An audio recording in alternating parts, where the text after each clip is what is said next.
तनी बोला हो बोला हो बोला हो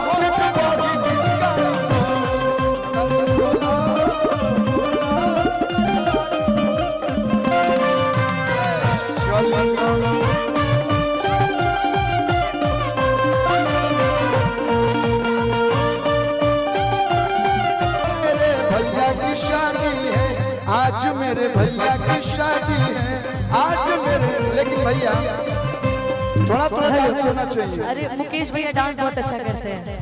मेरे पास वीडियो है, मैं वीडियो चलवा एक बार भैया देखिए डांस भोजपुरी। देखिए आप लोग दीघा पटना में रहते हैं, भोजपुरी में डांस करने में कोनो खर्चा नहीं है। प्रकाश जी और मोनू जी भी बस या तो कमर हिला दीजिए और नहीं आ रहा तो बस ऐसे कर दीजिए, ऐसे कर दीजिए कि रात भर डीजे बजावा सरे बड़ बड़ नमरी उड़ावा सरे जे जान पी ऊ सब आ जाती है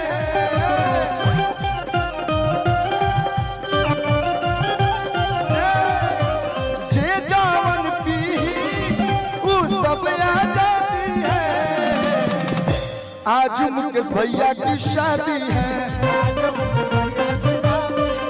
आज मुकेश भैया की शादी है। और हम गईले रही बचपन में वो गाना पढ़ी, आप लोग वो गाना पर डांस के लिए पहन लो। Grab deals on electronic access. मुझदारी नहीं था तब आए ना, एक बस सीधे मुझदारी हो गया तब आए। 40 मियाना में ना हेलो हेलो ना और गोली वाला गीत नहीं गाएंगे भाई हम जननी हमको काज नहीं कहा। एक बार लग चुका है ना तो जैसे ही पिस्टल उस्टल निकलता मेरा कर्मा भन भनाने लगता है। भैया तारे पर पगिरतनी गोली के पैसा हमरा के देता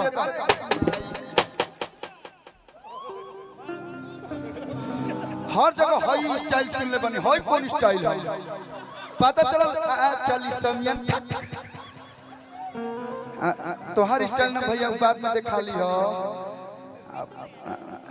बिट्टू भैया हमको भी बचपन में बड़ी शौक था कि मेरा भी नाम लोग बिट्टू ले। हम कसम से बता रहे हैं क्यों हमको बिट्टू नहीं बोला।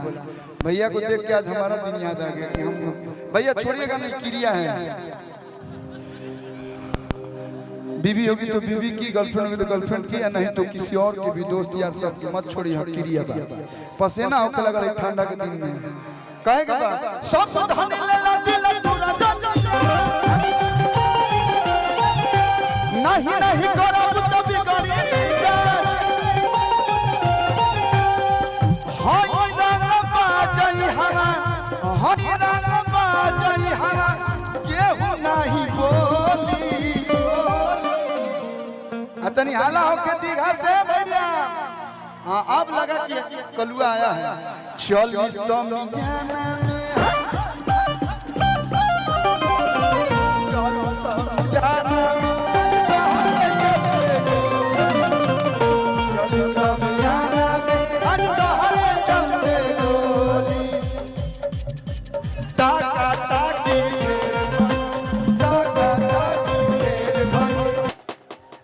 अब हम चल एक लाइन चली आज दीघा में हाय तोहरे चलते चली आज दीघा में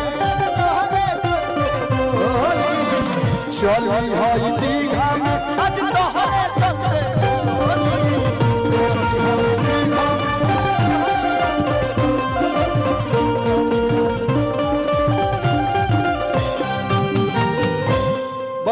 धन्यवाद। एक बार मुकेश भैया के लिए जोरदार ताली बजा दीजिए और इससे भी जोरदार ताली हमारे मुकेश भैया के सारे दोस्त के लिए बजा दीजिए। दोस्त हो तो माहौल बनाना नहीं पड़ता, माहौल बन जाता है। नहीं मन नहीं रहुआ, बहुत बहुत धन्यवाद, थैंक यू। ते हवे बम हम तोप के गोला, रंगदारी बिहारी के खूने में हो। लेकिन हाँ हम बिहारी हैं जी, बड़ी संस्कारी हैं जी। Thank you so much, love you all, जय हो। अब अनुपमा जी हेलो, हम चाहेंगे कि जा मत दे जा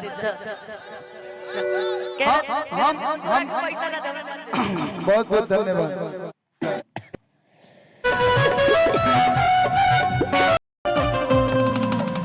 ई हुआ वाह वाह वाह ई भल नेता के पुराण आ तोहर पत्नी को रुको हेलो रुको अगर पुराण में पैसा लूटे वाला बुझा तक गिरा दी हंसी। हेलो थोड़ा सा बाउंसर भाई लोग से आग्रह है कि थोड़ा सा देखिए नहीं ले लो बढ़िया से पहले अब हम ने उतने बनी ले लिए खुश बनू अब जा कि तो हाँ भैया देखिए पुराण में नीचे ऊंचे पैसा मत डालिए सब डिस्टरबेंस होता है। ले कि तुहर पत्नी कमर तुहर पीछे नजर दिल कइले बचोरी हो कारी कजरा के धारा के जन्मा बड़ रूप के कटोरी हो।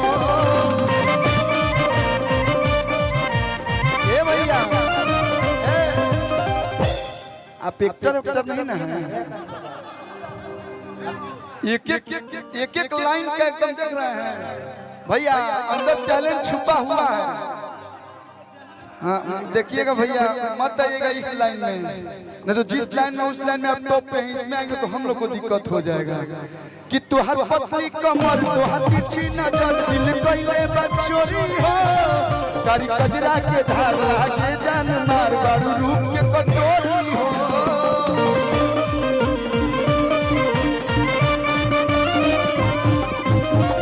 मोटारे जवानी के जो मोटारे जवानी के जो दोसर के हुकोली चली आज दीघा में ए भैया दीघा का जब नाम लिया तो एक बार जोरदार हाला हो के हो भाई।